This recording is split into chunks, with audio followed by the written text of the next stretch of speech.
Fuck it, let's talk about 40k. Okay, so I've been listening to this dude named Bernardo Kastrup. He is a computer engineer and he worked on CERN, and he has all these weird philosophical ideas that modern science's discoveries all point to using less leaps of logic than would otherwise, that the universe is a mental process rather than a physical object.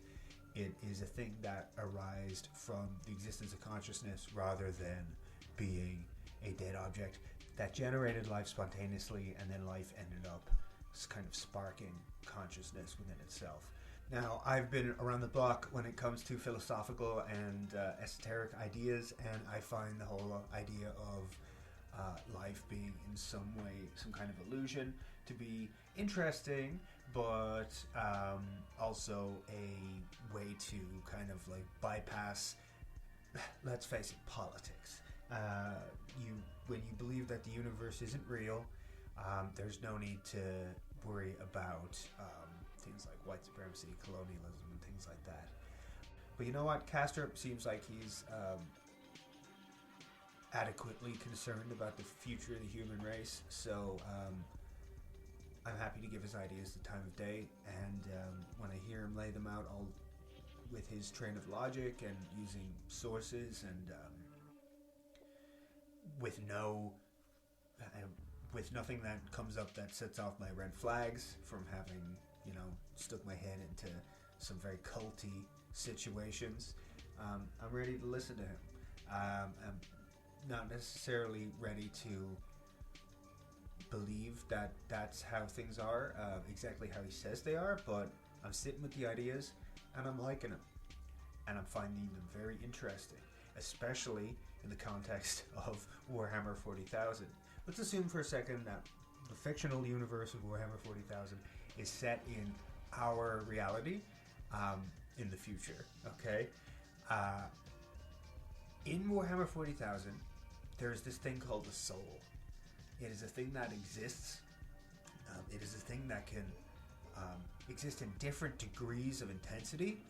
It is something that can be taken from you. It is something that can destroy you from the inside out. Humans have very powerful souls, and in a lot of cases, humans can become psychers who have magic powers and are able to interact with this thing called the warp, which is a parallel dimension of pure chaos, and it interacts with your subconscious drives and creates literal demons and can turn you into a squiggly monster or a demon prince, or it can just explode you, right? And then there are these guys called the Eldar, who are like ancient space elves, and they have kind of a problem with their souls, where any Eldar dies and they don't lock their soul inside a magic rock, it will be eaten by the demon goddess Slanesh, who is the Hellraiser goddess that they made by accident. So that's bad. And then there were these dudes called the Necrons. I love them. I collect them. And they got their souls eaten by these star gods called Catan, and they are trapped as soulless robots forever. Despite the fact that they have no souls, some of them are still very funny, silly guys. And then we have another species called the Tau, and they are pretty cool. They have lots of big guns, and they have big Mao Zedong energy. And those guys were tampered with early in their evolution to have very weak souls, so Chaos couldn't fuck with them. I find all this very interesting, and it's something I've thought about quite a bit in passing, but now that I've been listening to Bernardo Kastrup stuff, and I am here alone in a house where I have nothing to do, I have formed a 40k fan theory, and that is, if Bernardo Kastrup's ideas are real, then in the grim dark universe of Warhammer 40,000, the soul is bad, actually. The soul is a psychic infection. Why is the soul a psychic infection? Let's go back to Bernardo Kastrup. Bernardo Kastrup believes that every sentient being in the universe is a dissociated alter of the main overarching universal consciousness. And a dissociative alter is what we used to refer to as split personality.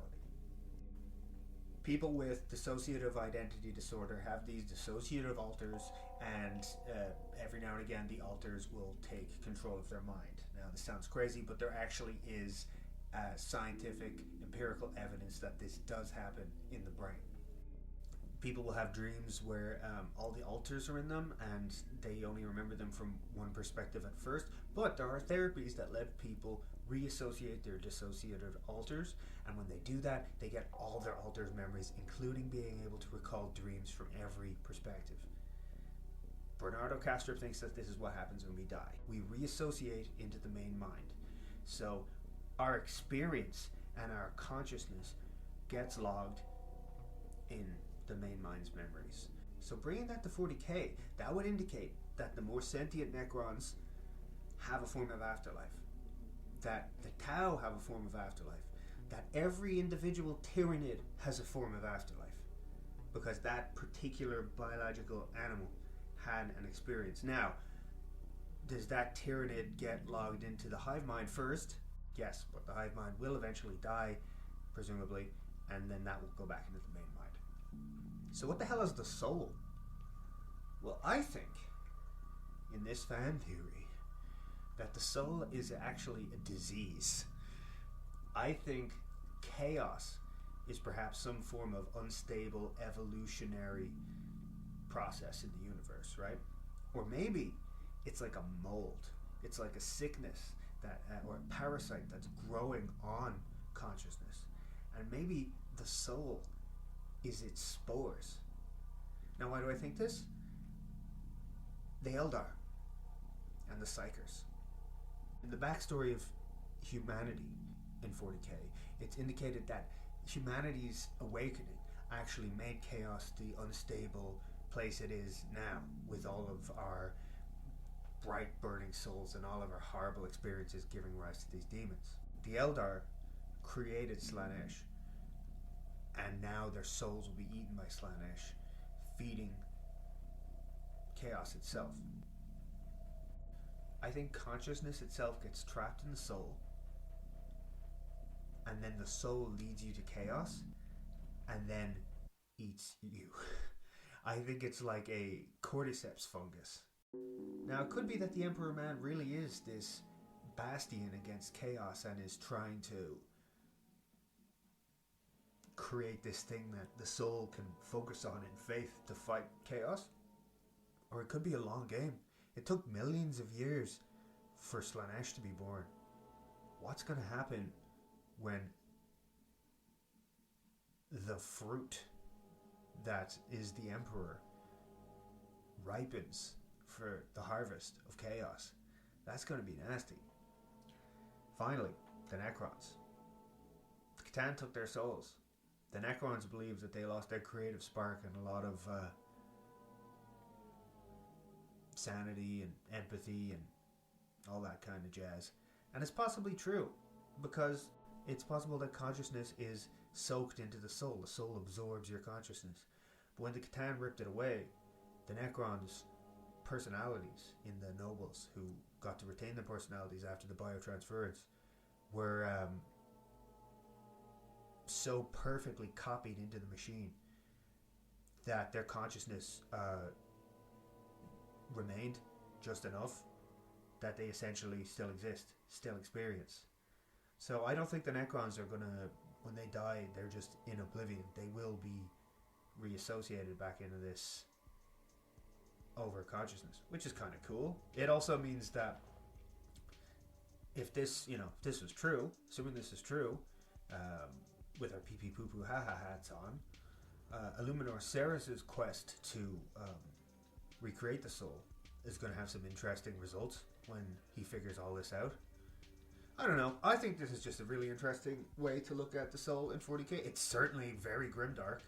Now, does it come with a huge slice of like hopium in regards to the Necrons? Yes, it does. But I am a Necron player after all. So there you have it. I've been wanting to post some 40k stuff for a while because I've actually been working on my own 40k AU called the Nightfall Timeline, and I have some interesting like army lore. I have this whole new type of Tyranid that's kind of cool, and I actually have my own custom rules that I've been playing with, where I brought back the psychic phase and collapsed all the detachments into just army rules, and it's been really fun. And I've added some form of base building and like laying barricades and mines and stuff like that, like in Dawn of War. It's quite fun, and I have posted the rules up online somewhere before, but I might do some, I don't know, some videos talking about my little blurbows and their lore and giving out the rules for them and stuff, and it might actually inspire me to write rules for more armies, because I've been meaning to write. I've only done Sisters, Tyranids, and Necrons so far. I want to do Death Guard because my cousin collects Death Guard, and I want to do more anyway, just as a game design exercise. If you haven't noticed, I like game design. Yeah, well, thanks for listening, and go fuck yourself.